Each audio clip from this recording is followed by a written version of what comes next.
Anong kamusta na? Okay lang. Ang ibig sabihin okay lang. Okay na lang daw. Happy. Happy? Gusto ko happy ka. Happy ka. Parang siya rin. Hindi lang yun. Everybody happy.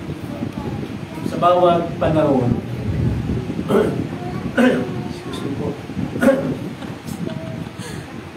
may mga mananampalataya na natiling tapat kahit sa gitna ng kahinaan ng tukso. Hanggang natin, mapatid. Ang isang mananampalataya, ito, pansinin mo ito, kapag ginagamit ka ng Diyos, kapag okay na ang lahat, saka mayroong papasok na o yung inaasahan para ikaw ay ilayo ulit. Kung kaya ay hadlangan yung ginagawa mo na papagamit ang iyong buhay sa Panginoon. Okay. Hello, yan. Yan, sound check.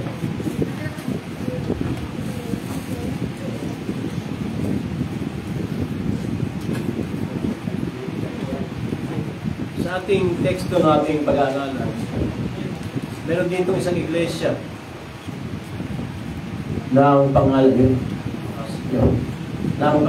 ay Philadelphia. Philadelphia. Okay. Ito ay makikita mo sa aklat ng pahayag o Book of Revelation. Isang halimbawa ng ganitong iglesia.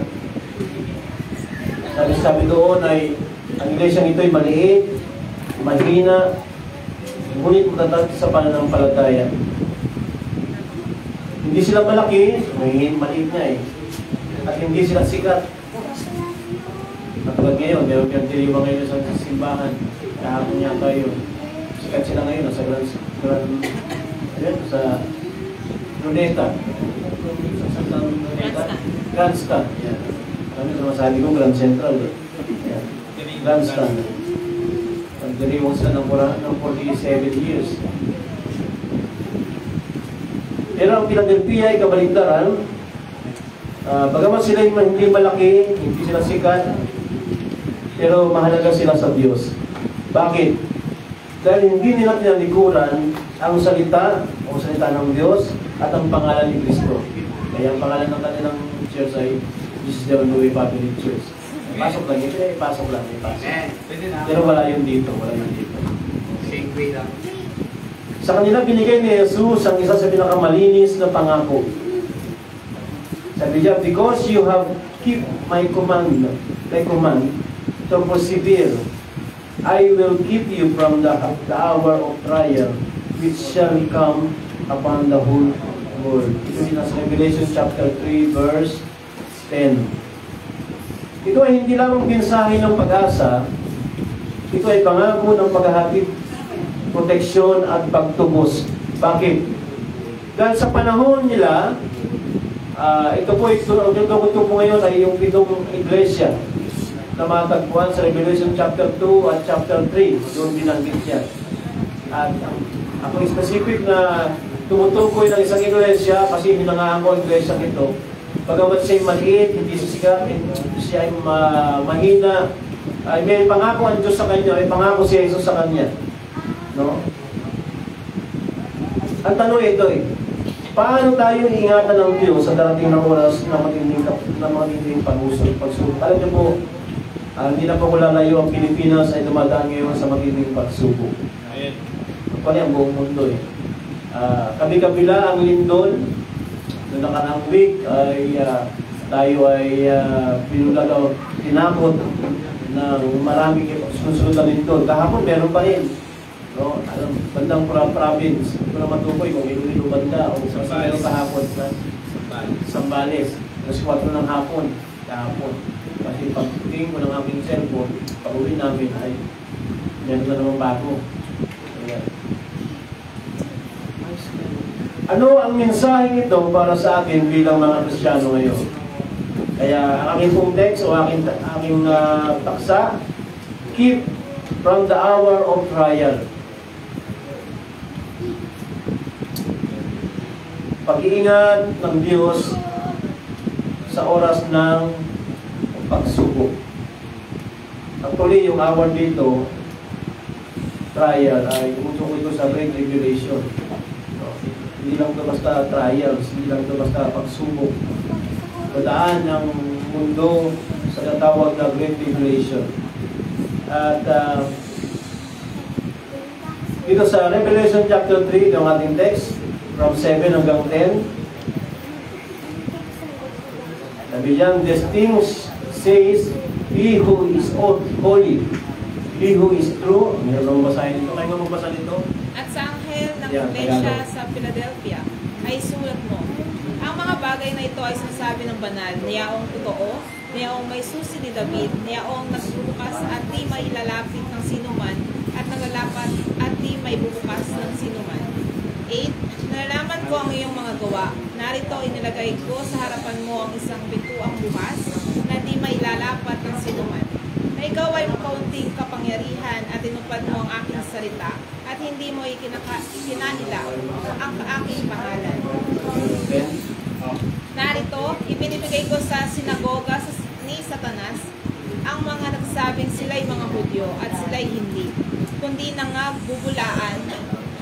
Narito sila'y aking papariyahin at pasambahin sa harap ng iyong mga paa at maalamang ikaw ay aking iniibig. Sapagkat tinupad mo ang salita ng aking pagtitiis, ikaw naman ay aking iingatan sa panahon ng pagsubok na darating sa buong sanglibutan upang subukin ang mga nananahan sa ibabaw ng lupa. Okay, salamat. Manalangin tayo. Tayo na tayo tumayo at tayo yung magpapagpikit.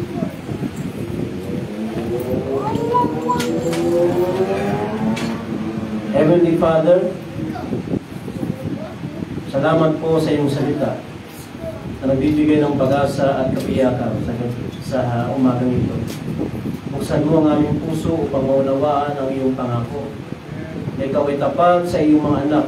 Ingatan mo kami mula sa oras ng mga pagsubok at mga naranasan namin ngayon ng Diyos sa Pilipinas na kabi-kabila ang lindol at ang sakuna. Ito ang aming panalangin sa pangalan ni Jesus. Amen. Tignan natin yung background ng context ng ating binasa. Ang lungsod ng Philadelphia ay tinatawag na City of Brotherly Love. Kaya ang kanyang turingan ay kapatid sa Panginoon. Isa ito sa 7 iglesia sa Asia Minor na tinulungan ni Kristo sa pamamagitan ng kanyang sulat. Habang ibang iglesia sinaway niya gaya ng Laodicea, Sardis, ang Philadelphia lamang at Smyrna ang pinuri niya ng walang pagsika. Ang iglesia sa Philadelphia ay maliit sa bilang, ngunit dakila sa katapatan. Sabi ni Kristo sa kanila, "You have little strength, yet you have kept my word and not denied my name." Ang little strength dito ay hindi po pang-iinsulto. Ang ibig sabihin dito, ito po ay pagpupuri ng ating Panginoon. Pinupuri nilang iglesia nito sa kabila na sila'y maliit, mahina, ay naroon ang kanilang katapatan sa kabila ng kanilang limitadong kakayanan, o masabi natin, limitadong source of, ano ba yun? Pakunin na natin source of income.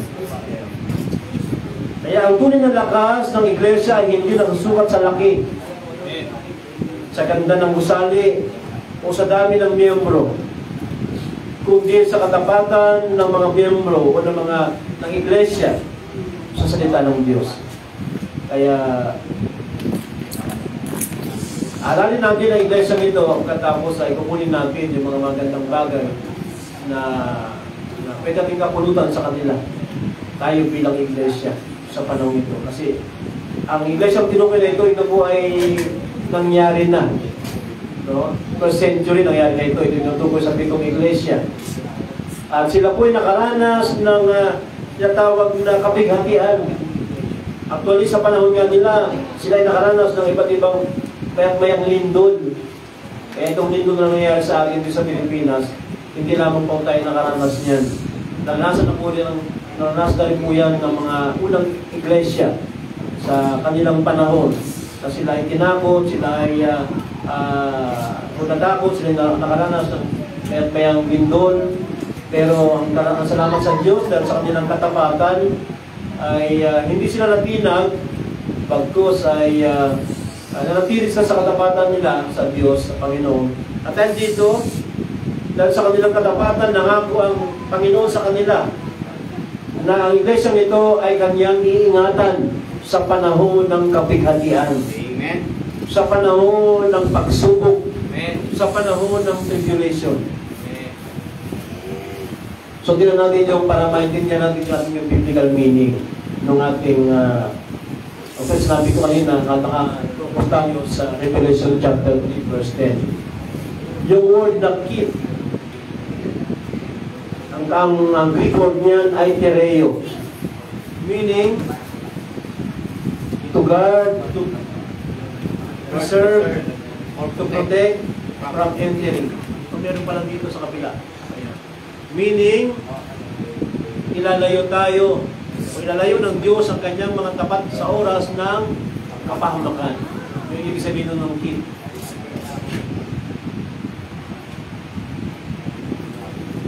Second, yung word na hour of trial. Doon ako titingin. Yung word na horas. Horas ba yan? Oras. Horas. Horas. Kayo magbasa. Erasmo. Kayo masunod, magbasa ng nasunod. Ayan? Oras Erasmo. Erasmo. Ayan.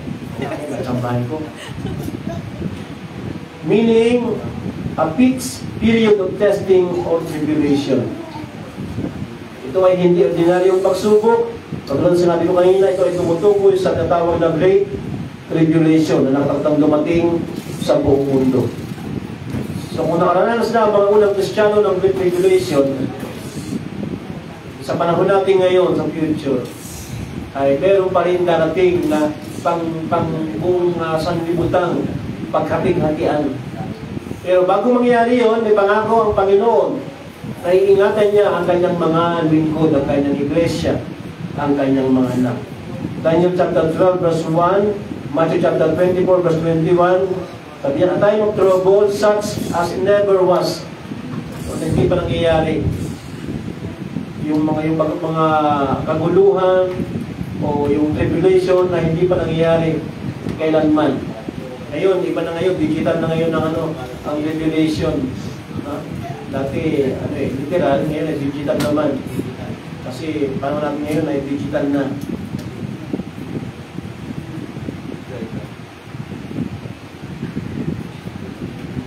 Pangatlo, yung word na whole word.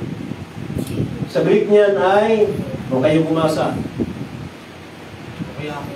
Yokomenis. Yokomenis. Yokomenis. False. Meaning, ang ibig sabihin niyan ay the inhabited earth. Pag sinabi inhabited earth, tumutukoy yan sa global. No? Kaya itong word na to ay tumutukoy yan sa global. Ibig sabihin, yung Great Tribulation na ito ay global. Yung nangyari sa Biblia na nangyari na, noong first century, yun ay local. Yung nangyari sa Israel. Yung nangyari sa bayan ng Diyos. Pero itong future na ito, kaya ang Biblia hindi siya puro tapos na yung nangyari. So meron sa Biblia na mangyayari pa rin. No? Yan. Okay? Pero ako po, nandun ko sa gitna. Sa gitna ako. May mga nangyayari na at meron pang mangyayari pa. Okay? Kaya yung turo natin ito ngayon, pinapaliwanag natin. Okay, natin siya sa exposition o kaya natawag na exegesis para maintindihan natin yung verse, yung ating pinag-aaralan dito sa ating teksto. Sa verse 7, sabi dyan, the character of Christ. Sabi dyan, He who is holy, who is true, who has the key of David. No? Siya ay banal, labing banal, siya ay walang kasalanan, karapat-dapat siyang sambahin. Si Dios, si Christ, si Kristo, ang Panginoon, ang ulo ng iglesia. Yung nangako doon sa Philadelphia, naiingatan niya. Pangalawa, siya ay totoo. So matapat siya sa kanyang pangako. Pag sinabi niya, iingatan kita, o ingatan ko kayo, gagawin niya yun. Okay? Kaya ito yung magiging inspirasyon natin sa gitna ng mga lindol, sa gitna ng mga sakuna sa nangyayari sa mundo natin, na ang kanyang iglesia, ang kanyang mga anak, yes, mararamdaman yung lindol, pero iingatan ng Diyos. Bakit? Kasi meron na tayong tatak. Tatakan na tayo ng Espiritu Santo, sabi ng Revelation. Sabi niya, huwag muna, tatakan ko muna sila. Ang ibig sabihin noon, para malaman nila ng mga anghel na ipapadala ng Diyos para sirain, wasakin ang mundo. At bigyan ng mga kapighatian ay para hindi magalaw ang mga Kristiyano. Okay? So kayo matakot. Ang purpose ng pangalan ito ngayong umaga para ang kanyang church ay aliwin ng salita ng Diyos. Na hindi ka damay doon. Yes, mararamdaman mo yun, maririnig mo yun, makikita mo yun. Pero asahan mo may pangako ang Diyos sapagkat ang Panginoon ay tapat at banal. Inulit niya sa 1 John chapter 1 verse 9, sabi niya, kung pinapahayag mo sa iyong mga labi ang iyong mga kasalanan, siya'y tapat at banal ay kayo patatawarin sa iyong mga kasalanan. Pag sinabi niya at nangako siya, gagawin niya yun. At si Jesus, hindi siya nagbabago. Siya noon, ngayon, at kailanman. Pangatlo, siya ang may natawag na susi ni David. Ibig sabihin, siya ang may otoridad sa kaligtasan at kapangyarihan, magbukas at magsara ng mga pintuan ng oportunidad.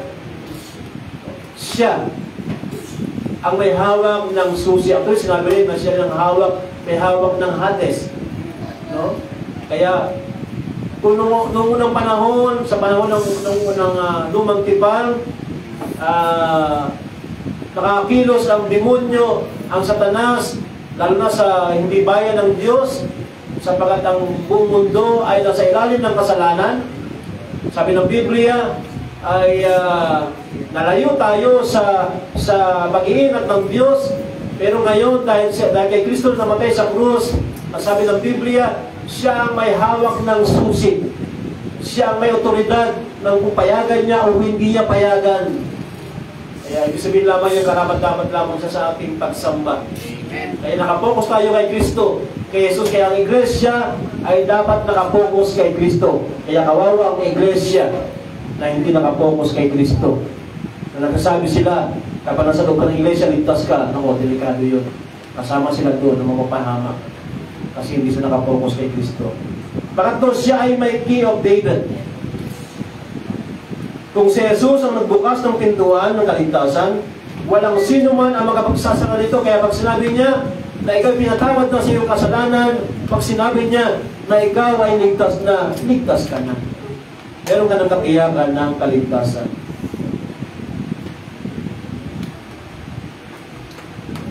Sa verse 8, tinatawag na the character of the church. Kanina, character of Christ, yung sumulat, yung nagsabi doon sa church. Ito naman, the character of the church. You have little strength, have kept my word, and have not denied my name. Number 1, mahina sa paningin ng tao. Kung sabi mahina sa paningin ng tao, hindi pinapansin, hindi siya mapwersa. Wala siyang political power. Kabalita rin sa sabi ni Pastor Joby naman kanina, no, yung lahi ni Edom ay nagkaroon ng political power sa panahon nila. No, sa kanila nanggaling yung mga leader. Okay? So, itong church na ito, wala siya, hindi siya kilala sa politika. Kaya kahit mag-message siya, mag-comment siya, hindi siya pinapansin. Okay? Kasi hindi siya kilala eh. Subukan mo yung mga kilalang mga malaking simbahan pa nag-comment dyan. Kahit ako. Ano yan? Issue. Yan, issue. Number 2, tapat sa salita ng Diyos. Ang Diyos ay tapat sa salita ng Diyos. Kahit magtukso, may tukso ng kompromiso. Mga kapatid, itong tukso na to, mantayan mo ito kasi ito ay darating sa panahon na ikaw ay nagiging tapat sa Panginoon. Amen?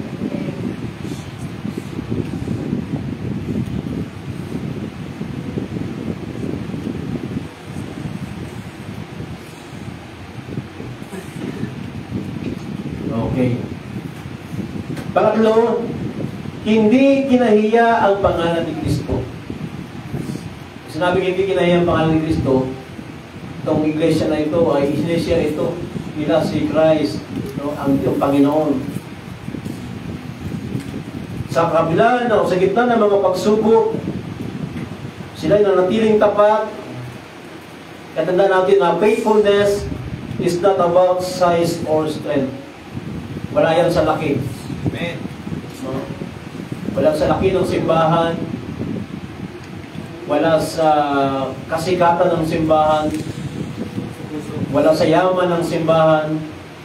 Nasa katapatan yan. Okay? Ang Panginoon ay nakatagin sa mga iglesia na bagamat maliit at hindi kilala pero tapat sa Kanya. Amen. Hindi kinakaya ang pangalan niya. Kaya ang pangalan natin eh, is the only way. Pasok na naman. Okay, pangatlo, yung verse 10 ng ating teksto. The comfort of the promise. Sabi niya, I will keep you from the hour of trial. Ito yung ating ating topic, title. Ang sariling from, sa Greek word niyan ay out of, o away from. Ibig sabihin, ang mga tapat ay liligtas mula bago dumating ang oras ng trial. O sabihin na natin, bago dumating ang tribulation. Kaya, kung kinakatakutan ninyo na ang mga mananampalataya ay dadaan ng tribulation, ay pangako ang Biblia, hindi po dadaan ang mga mananampalataya sa tribulation o great tribulation. Great tribulation pala. Kasi tribulation ang nangyayari na yan sa ating tanong natin. Ito ay malinaw na ipahiwatig ng tatawag na pre-tribulation, second coming or rapture. Okay? Kaya bago dumating ang Panginoon, ay dahil pagdating ng Panginoon, after niyan ay maghahari na ang Antikristo pansamantala. Kaya bago mangyari yun, kukunin muna ng Panginoon ang kanyang iglesia. Dahil sabi sa 1 Thessalonians chapter 5 verse 9, for God did not appoint us to wrath, sapagkat tayo hindi tinalaga ng Diyos sa galit. Sabi niya, but to obtain salvation through our Lord Jesus Christ, kundi sa pagtatamo ng pagkaligtas sa pamagitan ng ating Panginoong Kristo. Kaya hindi ka niligtas para makatikim ng galit ng Diyos. No? Ligtas ka kasi mayroong plano ang Diyos ay kukunin ka niya muna sa panahon ng trials. Amen. Sa panahon ng kapighatian. Kaya kung nangyayari sa ating ito man yung mga signs, ito man ay mga isa sa mga signs sa mundo na malapit ang dumating sa Panginoon. Ito kasang nabasa, isa sa pinakamatalinong tao sa Korea, naniniwala siya na si Jesus ay malapit ang dumating. Okay? So, papakinggan nyo kasi pinakamatalinong tao yun eh. Pero, sabihin, nagkakaisa tayo ng iniisip na ang Panginoon ay malapit ang dumating. At ito'y nangyayari yung mga natawag na mga kalamidad, signs, na naulit-uli na nangyari sa panahon ng unang iglesia, sa panahon ng Great Tribulation, ay ngayon ay nangyayari uli sapagkat ang Panginoon ay meron siyang pangako na siya ay babalik upang iligtas yung kanyang mga anak. Yung pangako niya, sa panahon ng pagsubok, iingatan kita. Okay. Illustration. Noah was filled above the flood in the ark. Si Noah, sabihin niya, ang ating Diyos na pinagilingkuran, meron siyang karakter na mahilig siyang mag-rescue, mahilig siyang magligtas bago mapahamak yung kanyang mga minamahal. No? May tawag dito eh, may pagka yung pagsang binata ay ayaw niya mapahamak yung kanyang minamahal.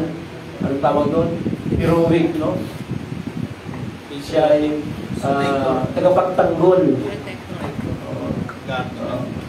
Hindi niya mapayagan na yung kanyang minamahal ay masaktan. Amen. Okay? Selfless. Kapatid, papayag ka ba na minamahal mo, masaktan mo? Hindi ka mahigit. Hindi niya kaya. Mag-usap tayo sa PS, ha? Sagot mo. Sorry agad. Ano yun? Sinabi ba ako? Pastor. Sorry agad. Kaya mag-ingat kayo, pagpupugi kayo, ha? Baka sabi ko sa inyo, pagpupugi kayo. Kaya kampante at loob ko pag hindi kayo puging tingnan. Hindi nag-iingat ako. Ayan. Okay. Una yung si Noah. Iniangat siya. Bago dumating ang baha, ay niligtas muna yung kanyang pamilya. Ilagay sa arko. Pangalawa si Lot.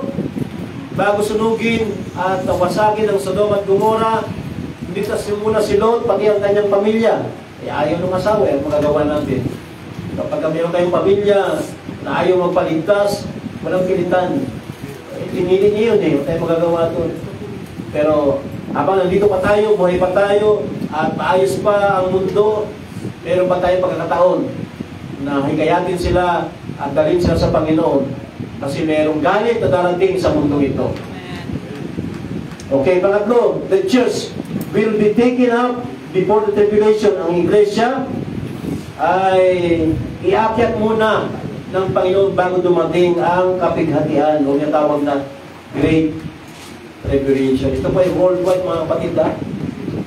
Hindi pa nangyayari kailanman. No? At ngayon ay ewan ko, hindi matapos-tapos itong digmaan. At hanggang ngayon, ang focus ng mga mundungan ng mga bansa ngayon, magpalakas ng kanilang sandatahang lakas. Gagawin nila doon para wasakin ang mundo. Siyempre, pansabay-sabay ang galit ng mga yan, mundo niya man mawawasak, may sira. Pinadanas na kapigatian. Okay, yun natin yung interpretation ng ating text natin binabasa. Number 1, natawag na prophetic promise. The hour of trials point to the Great Tribulation. Kaya Revelation chapter 6 hanggang Revelation chapter 8, chapter 19, tumutuko yan sa Great Tribulation. Napakahaba. Lahat siya may kita mo dyan. Kung anong mga nangyari dyan. Ay hindi mga pangyayari dyan. No? Hindi ko nababasa yan. Haba yan. Chapter 6 hanggang chapter 19. Ano tayo mga tapos niya. Ang layunin nito, ng tribulation na ito, to test those who dwell on the earth. No? Nakasakali na itong mga ito, palakaranas ng tribulation ay magsisi at tumawag sa Diyos, magpasaklulo sa Diyos. Pero huwag na natin tayo mangyari yun. Kung tayo sumama doon, hindi ka kasama doon. Hindi ka kasama doon, taga Philadelphia ka. Okay? Sa panahon natin ngayon. No?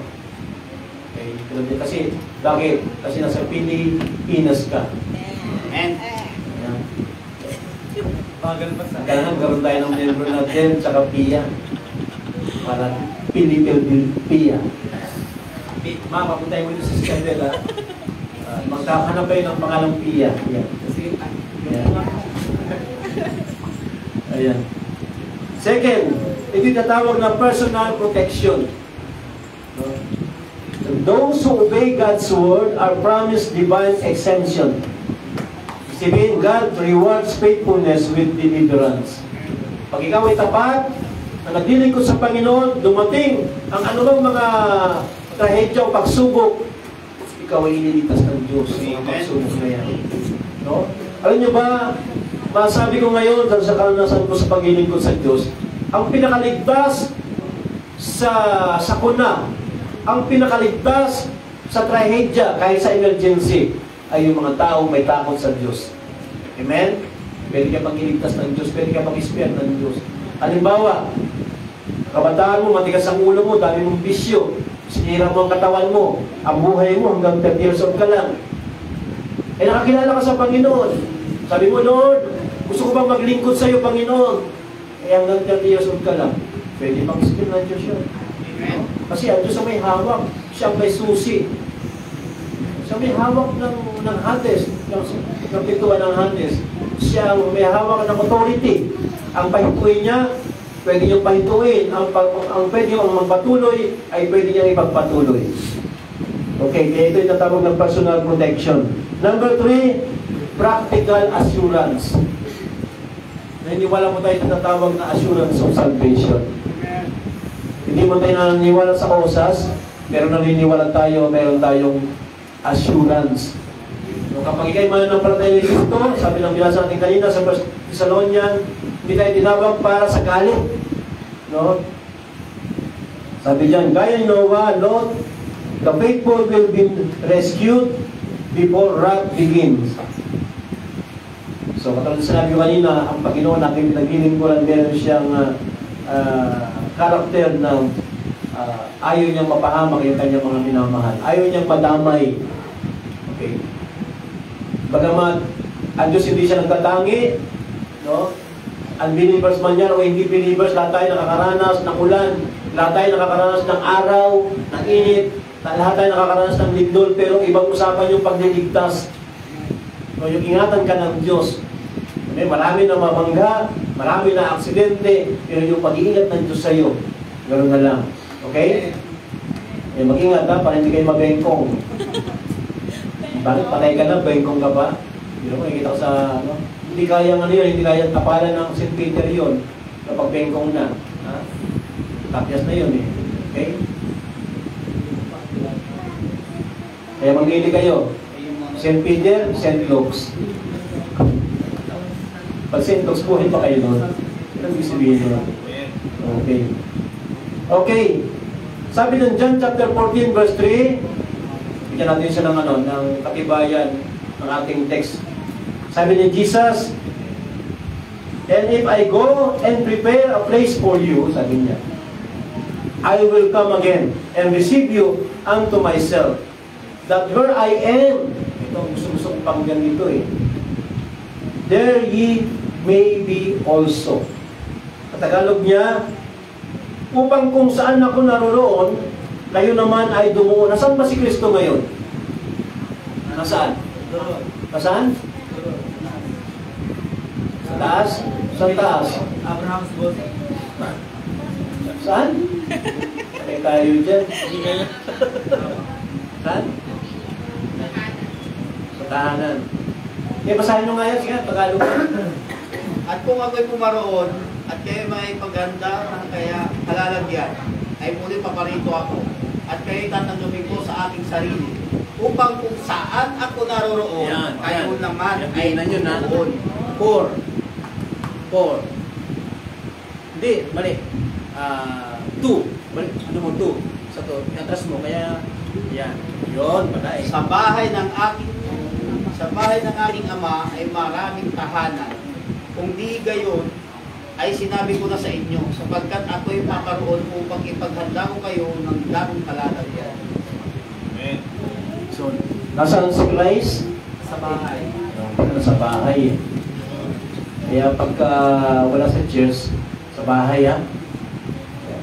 Kaya mga kapatid, kung panahon na, sabi niya sa panahon ng kapighatian, ay sabi niya, bago mangyari yun, kung saan ako naroon, duroon din kayo. Kaya sabi niya, babalik siya. Jesus promised to come again and receive us to Himself. Ito pa, isa pa. 1 Thessalonians chapter 4:16. Sabi niya, the saints will be caught up to meet the Lord in the air. Kanyang, sapagkat sabi sa 14, sapagkat kung tayo yung sampalatayang si Jesus ay namatay at nabuhay na maguli, kaya hindi naman ang tulong kay Jesus ay dadalhin ng Diyos sa kasama niya, sapagkat sinabi namin sa inyo mga sa salita ng Panginoon na tayo na mabubuhay at titira hanggang sa pagparito ng Panginoon ay hindi tayo mauna sa anumang paraan sa nakatutulog. Kulang ito, 16, aagawin niya. Tayo ay magtitipon-tipon doon sa ipapawid. Ang tinutukoy po dito ay iglesia. Kaya naroon yung pag-iingat ng Panginoon. Next, Luke chapter 21 verse 36. Sabi diyan, datapwat mga kuya kayo sa bawat panahon na nagsidaing upang kamtin ninyo ang makatakas sa lahat ng mga bagay na ito na mangyari upang mga katayo kayo sa harapan ng anak ng tao. Kaya sabi ng Bible, manalangin tayo, magpuyat tayo, para tayo makatayo. Kung sabi makatayo, ay kumbaga, tumutukoy ito sa pwede kang, sabi niya, makapiling mo ang Panginoon, makatayo sa harapan niya. Ayan. Revelation chapter 6 verse 19, yung binanggit ko kanina, yung tinatawag na tribulation period o great tribulation period. Na dito ay hindi binanggit ang church. Pansinin niyo mo, basa kayo sa bahay ninyo. Sa Revelation chapter 6 hanggang chapter 19, hindi na binanggit ang church. Bakit? Kasi panatin sa Revelation chapter 4 verse 1, meron diyang simbolo ng rapture. Sabi dyan, sige, basahin natin, Revelation chapter 4 verse 1. Sige, basa. Pagkatapos kong masaksihan ng mga bagay na ito, nakita ko sa langit ang isang bukas na pinto. At narinig ko ang tinig na parang tunog ng isang trumpeta na ang sabi sa akin, umakyat ka rito at ipapakita ko sa iyo kung ano pa ang mga mangyayari pagkatapos nito. Amen. Ibig sabihin naman yan, bago mangyari yung Great Tribulation, yung worldwide, na Great Tribulation na hindi pa nangyayari. Sabi dyan, ipinakita na kung paano mangyayari doon sa iglesia.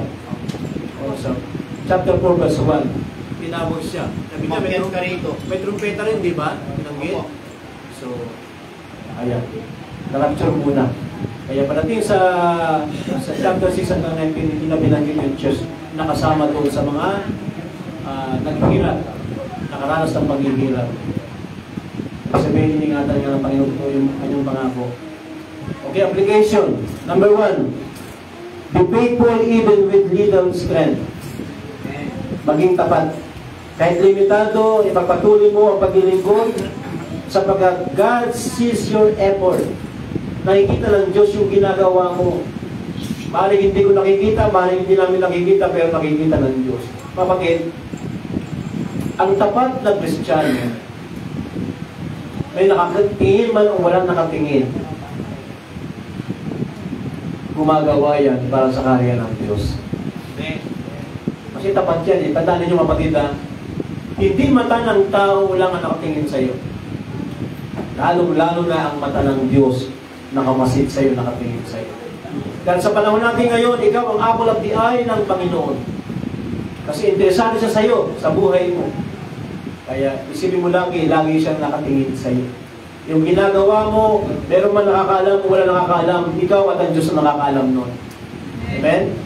Kaya ang tunay na tao, umananampalataya na nabubuhay sa katapatan, hindi yan after sa recognition. Huwag kayong masanay mga kapatid. Kasi ang pastor po ninyo, hindi po sanay na nire-recognize. O yung merong mga best and employee, mga ganyan. Best and mathematics, mga ganyan, di ba? Wala po tayong ganyan. Hintayin natin doon sa kabilang buhay. Gusto ko sa kabilang buhay mangyari. Okay? Nung sabihin sa inyo ng Panginoon, ikaw na tapat na alipin, pumasok ka sa aking kagalakan. Sapagkat ginawa mo mga bagay na ito, karapat-dapat ka sa aking kagalakan. Amen? Yung po masarap pakinggan. Hindi kita nakikilala. Ikaw manggagawa ng katampalasanan. Yung i-deny ka, i-reject ka, yun ang pinakamasakit na pangyayari sa buhay ng tao. Kaya pag hindi ka sanay na nare-recognize, hindi ka matamuhing Kristiyano. Diba? Pansinin niyo yung mga gusto lagi nare-recognize sila. Nagbigay ng 500 para sa building fund, gusto recognize pa. Kapatid, masanay tayo. Yung ginawa mo ng lihim, binibigyan ng Diyos yan ng gantimpala. Pagka ginawa mo yan ng hayagan, at gusto mo recognize ka, natanggap mo na ang gantimpala mo. Amen. Yan po ang sikreto ng blessing. Pag gusto niyo po ng blessing, yan po ang sikreto ng blessing. Number 2, hold fast to His word. Sa panahon ng compromise o kasinungalingan ng mundo, paninindigan mo ang katotohanan dahil God's word must remain our authority, not public opinion. Laging salita ng Diyos pa rin ang ating otoridad. Okay? Kasi lahat tayo, may kanya-kanya tayong opinion. Kaya nga naniniwala tayo sa katawag na, ano yun? Freedom of speech. Hindi, yung ating, discipleship, yung 5 solas. Isa doon ay, ano yun? Isa doon? Sola Scriptura. Ayan. So, kanina naman yung kapatid na yun. Siguro anak ko siguro yun, no? Okay? Number 3, never deny His name. Huwag nating ikakaila na ikaw, kung tayo ay mga anak ng Diyos, ikaw ay Kristiyano, ikaw ay born again. Amen? Alam niyo sa panahon namin, 1980s, mahirap po maging born again. Grabe yung panahon namin yun yung panlukson, tawag doon. Bully. Ano ba isa? Pangungusig. Pag-uusig. Pag-uusig. Pag sinabi mo, born again po ako, ikaw pala yung born to be alive. Born to be alive. Born again ka, pupunta ka sa impyerno, ikaw pala yung burn again. Dami nilang mga tawag. Banal daw ba? Ha? Banal. O, banal. Tawag. Kaya nung ako una bago akong Kristiyano, hindi akong bibitbit ng malaking Bible, ganito. Kasi makikita ng mga dati kong barkada, ang ginagawa ko yung biglot, yung maliit.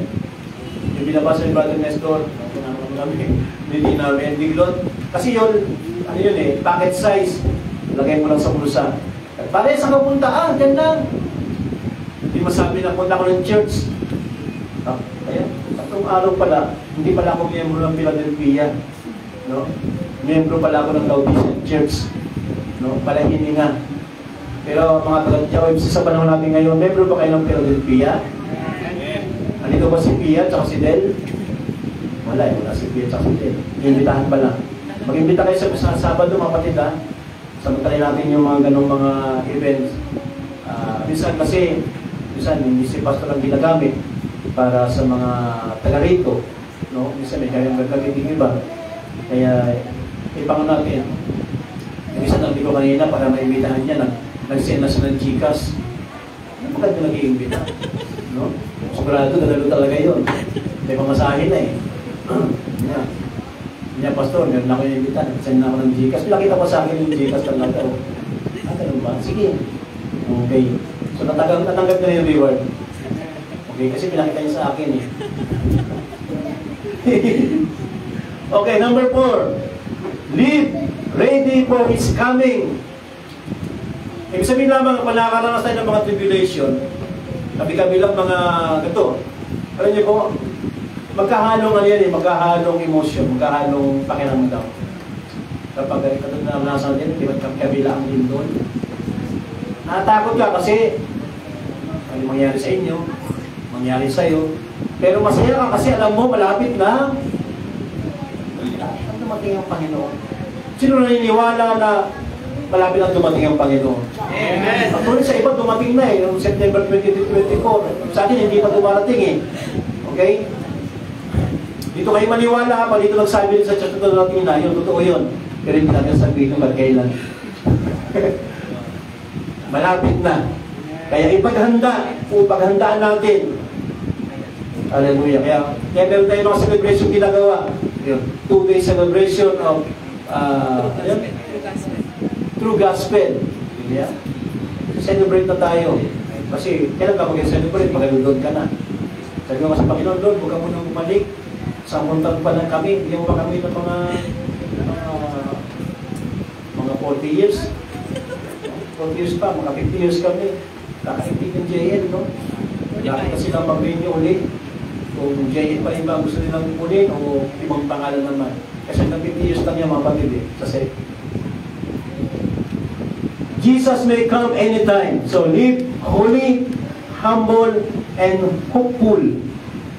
Let your lamp keep burning. Amen? Diba? Kaya nga napahamak yung 10 birhen. Kasi meron silang ilawan, pero wala silang dalang langis na pwede nilang gamitin pag naubos yung kanilang langis dun sa kanilang ilawan. Sa paghihintay nila, naubos yung kanilang langis. Ang problema, wala silang baon. Kaya bilang mga mananampalataya, manatiling maghintay, maghanda, manalangin, at laging baon ng katapatan, ang kabanalan. Biro mo yun? Darating yung Panginoon, tapos ikaw nasa kasalanan ka. Akala mo, lipas ka.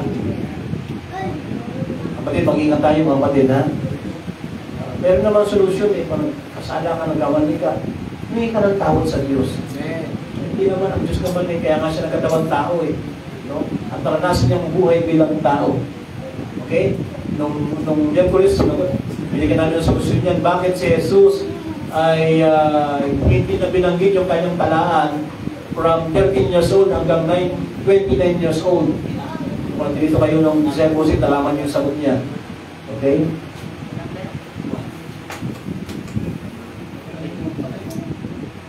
Kaya, let your lamp keep burning. Mag-apoy lagi. Kapag nawawala na yung apoy mo, ito, pakinggan ninyo mga kapatid.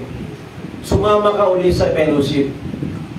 Di ba napansin ninyo yung panggatong kapag iniwalay mo sa apoy? Yes, meron siyang apoy, pero unti-unting mawawala. Samantalang yung sama-sama mga gatong, hindi nawawala yung apoy, lalong lumalaki, lalong lumalakas. Kaya pag ikaw ay